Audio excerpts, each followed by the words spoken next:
Hey, everybody, this is Perch. Okay, so this will be an unpopular video with a lot of my audience.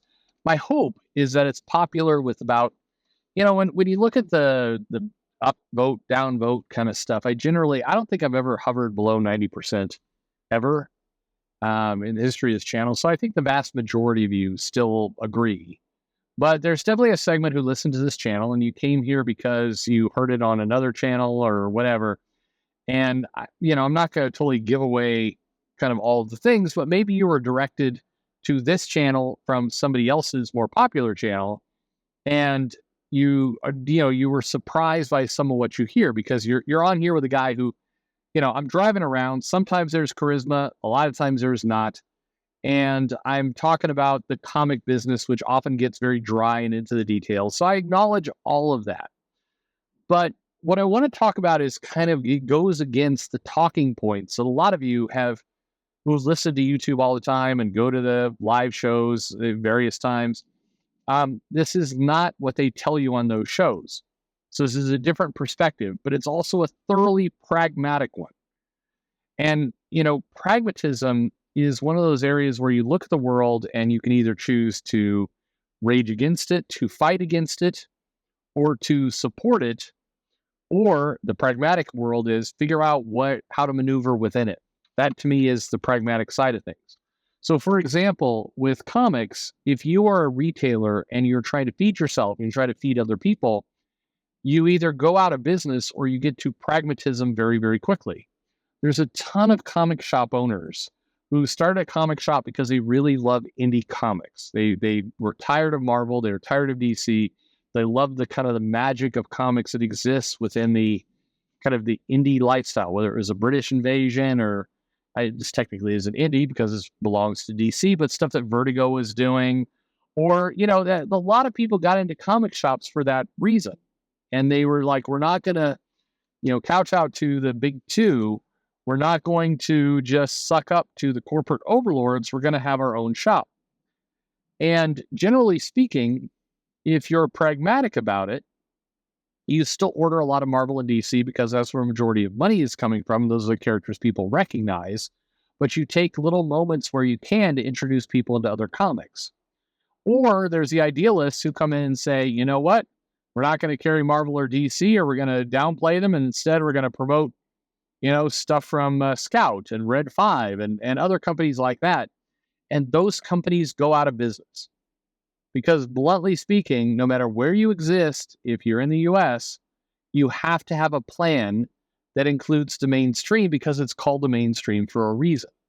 And that's nobody, people don't like that. It doesn't sound good. It's certainly not. Yeah, but the reality is for a lot of you who are listening to this channel right now, if you have a job, I'm willing to bet most of you listening to this are not CEOs in your company. You're a worker within your company. Now you can get high and mighty about the fact that you know the business better and you're better than your boss and everything else. But the reality is you're still going into work every day. And you're punching a clock or you're taking a ticket or taking a check from your boss because they're the ones who's in charge. Anyone who's worked a blue collar, white collar job know that you've probably had moments in your life where you'd really love to go into a company and, piss all over the floor and say, you guys are doing it all wrong and fuck you all. It makes a great movie, but that's not real life. You get fired very quickly and you have to go find another drone job because that's how life works.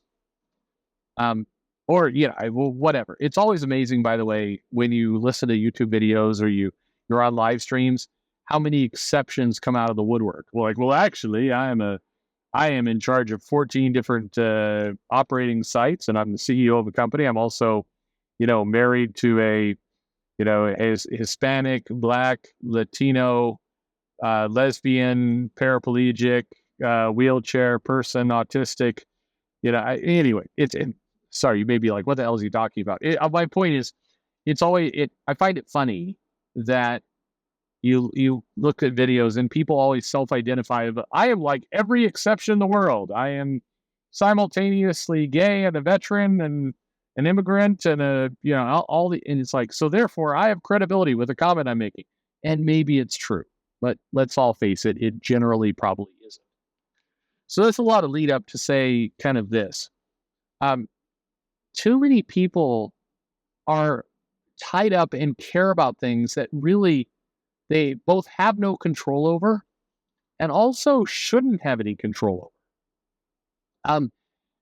You know, we blurred a lot of things back in 2012 when people were saying like, and a number of comic creators did this. Hey, the people complaining about Marvel and DC, Spider-Man and Batman, those comics are written for kids. And you shouldn't, you don't have any right to complain because you're in your mid 40s and, you shouldn't be complaining about Spider-Man and Batman because that's not written for you. But that's bullshit because let's face it, no matter what the comic publishers would like the audience to be, the reality is comics are written for them. It is a lie to say that mainstream comics are not written for the 30s and 40s and 50s-year-old crowd. They are. Comics have not been able to break out of that collector mindset that came into being during the 70s, 80s, and 90s. That is their core audience. You may want it to be 16 or 20, like it was a long time ago, but the reality is it's not. So to say, hey, you can't complain about Batman because it's written for kids, it's a kid's escapist fantasy. People like Alan Moore have said things like that, like, oh, it's, grown adults complaining about comics is not how it should be. That sounds nice, except the target market for comics is 30, 40, and 50. Stop kidding yourselves. That is the audience. You may say, I dearly wish that it was, a young, youthful audience that was coming into the picture because that would be better for me, but it's not. It would be like me right now saying, I really should be a quarterback for a major NFL team. That sounds wonderful. It could be a nice dream. It could be something that I dearly wish for myself, but, I am not. I have neither the age, the stamina, the physical ability. I'm none of those things. I walk around. I feel like I'm in reasonably good shape. I go to the gym. I feel like I'm fairly trim. I do my best. I'm not going to be the quarterback for a major NFL team. Nor am I going to be a Grammy Award winning singer. Nor am I going to be a fashion model. Nor am I going to be the head of Amazon. Those will all be wonderful dreams, but none of them are true. And so stop kidding yourself. So comics needs to get over itself and stop pretending like its audience is something it clearly does not have. That may be what you want, but it's not what you have. What you have is middle-aged men. That's what you got. Now, by contrast, things like Strawberry Shortcake, My Little Pony, those were never designed for middle-aged men. And so I find it absolutely fucking bizarre that you have YouTube channels who want to do full-length, 4-hour live streams talking about how Strawberry Shortcake has gone woke. I'm sorry, bitch. That was never for you. Ever. It was never for, if you are a grown man, it was not for you. It wasn't for you when you were a teenage man. It wasn't for you when you were a boy. Strawberry Shortcake existed for girls. Young girls. We can all, to me, it's as absurd as, people saying, I have no idea what the definition of a woman is. That is absurd. We all know what it is. You can look at any property. Right now, if you were sitting in a chair and I was just putting brands in front of you, I'm like, okay, who was Thundercats designed for?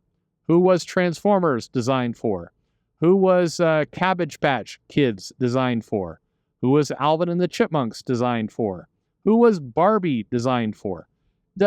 When that Barbie movie came out, and you had tons and tons and tons of people who showed up to talk about how Barbie was ruining their childhood, fuck, you're a grown man. You're a grown man who's 50 years old. Barbie was not for you. It's never been for you. I agree. I understand that you can get some cheap clicks and some money off of YouTube rubes for talking about the culture wars, but for God's sake, it is reasonable as a grown man to complain about where Spider-Man has gone because you are the core demographic. You are the audience. It is not reasonable for you to complain about what Strawberry Shortcake is up to as a grown man. It is not. And by the way, I'm opening up the door for the fact that, some women like boy properties, some men like girl properties. Look, there's always exceptions to every rule. But at no point during like the marketing division of Cabbage Patch Kids or stuff like that did anyone sit there and go, hey, we need to make sure we're also appealing to grown men. At no point was that ever part of the plan. Disney princesses are not designed for men unless it's Disney princess night at the strip club and you're going to watch Jasmine take it all off. That applies to men. But generally, princesses are designed for girls. They were always intended that way. And look, the nuance here is that if you're a boy and you're super into Disney princesses, you shouldn't be bullied or told you can't. You still get to enjoy whatever you want to enjoy. But let's not also simultaneously kid ourselves to believe that, it was always for us. So my comment here in this video is, I am tired of people pretending, because all of this feels like fakery. It's fake to say I have no idea what a woman is. It's also fake to say, the She-Ra, Princess of Power, was somehow designed for men. It wasn't. It just wasn't. And we all know this. Stop being disingenuous with it. I've said this before in other videos. The smart thing to do for yourself as an individual not to lose your mind is just be selective with where your money goes. You're in charge of your cash. You get to do whatever you want. But the most pathetic thing is when grown-ass men are going, it's ruined my childhood. The fact that they did, they did Josie and the Pussycats, and it seems to be, it's gone woke. Yeah. I mean, okay, sure. Well, what's your point? You're 45. You're a dude. Okay? That's just pathetic. I know Zach has posted some similar things. I'm in complete agreement with him in this. Complete agreement. It is insane to be bitching about this stuff. And quite frankly, over time, even if it was appealing to you, if you're the core demographic for Spider-Man, and Spider-Man is producing dog shit comics that are just terrible, you're certainly welcome to complain about it. But if you're still spending money on it, there's questions to be asked. I can use myself as example because we're all hypocrites in some way or form or fashion. I bought the X-Men through the entire Krakoa era, which I hated. And I did it because I'm a collector and I have an unbroken run. And I still have an unbroken run, which means I'm going to go to the shop. I'm going to pick up my copy of the Gail Simone X-Men book. I'm going to hope it's good. But if I'm being honest with myself, it probably will not be. So therefore, can I bitch about the fact that I'm spending money? And the answer is, in my mind, no. I took the cash out of my wallet and I bought it. Nobody forced me to. So therefore, if I'm going to blame somebody for making me buy that comic, I can only blame myself. I still have a complete right to say this comic sucks. I have a complete right to say, hey, they're doing it wrong, because the reality is, no matter who at the publisher wants to say otherwise, X-Men is designed for a male demographic between 30, 40, and 50 years old. That's your target audience. If you want to change it, then you're going to actually have to get that audience. But right now, that's who's buying your book. So I have a perfect right to bitch about it, but at no point can I say that I was suckered or misled into spending my money. I knew exactly what I was getting into. So, look, again, I know this is probably not popular with a lot of you because, and I'm going to just say it this way, a lot of people like to be the victim. A lot of people like to feel helpless.